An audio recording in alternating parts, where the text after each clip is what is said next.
describe this in your book, but one thing I'm very interested in is kind of labeling some distinctives or marks of this new religious mindset that's taking place.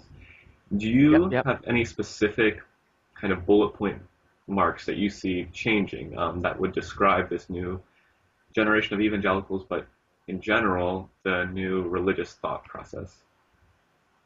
I'll touch on a couple of key ones that stand out for me and that I talk about in the book.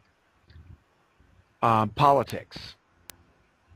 One of the main things that I've been troubled by as an analyst of what's happening with faith in the public square has been this overt politicization of Christianity.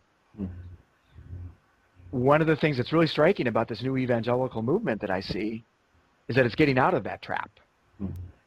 Not that all these younger evangelicals are becoming progressives or true blue Democrats, but what I'm seeing is a move toward political independence and the recognition that blind allegiance to any one political party is essentially idolatry, quite unbiblical. Yeah. So with that is a recognition that politics are not necessarily the only or the best way to change the world for the better. I'm so tired of rhetoric that would suggest that, hey, if we go out to the polls in this next election and elect the right people, we're going to change America and take back America for Christ. And that is just so specious, as if one election is going to fundamentally change this country. Mm. So the younger evangelicals are wisely, calling this out as a mistake and as overblown, and they're not falling for that. They're recognizing that there are so many other ways to really create lasting, sustainable change. Not that they're abdicating politics either. It's more like 1 foot in and 1 foot out. It's the kind of thing that Jonathan Merritt describes in a lot of his writing, including his latest book, A Faith of Our Own. Not abdicating politics, but having maybe a prophetic distance from politics. Understanding that if you go all in to win in politics, you're going to do stuff that's harmful and that's unchristian, and that's not what it's about. So that's one very striking trend.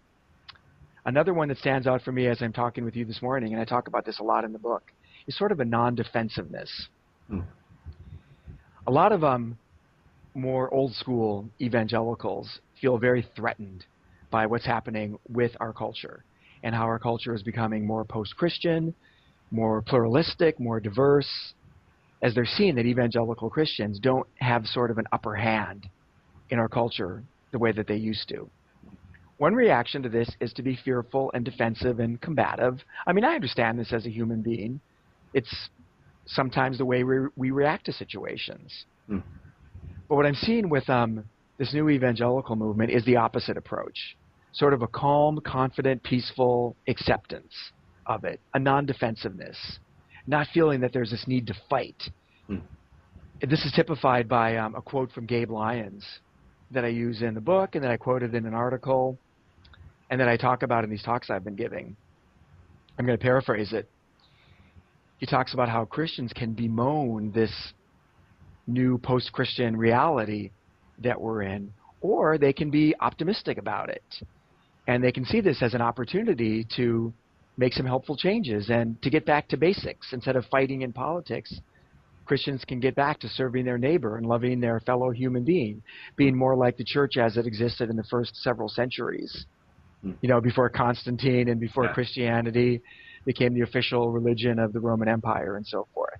Mm. And so that's a really, really good insight and a really smart and, I would say, biblical way to be about all of this. Non-defensive. Mm. Absolutely. Yeah, thank you.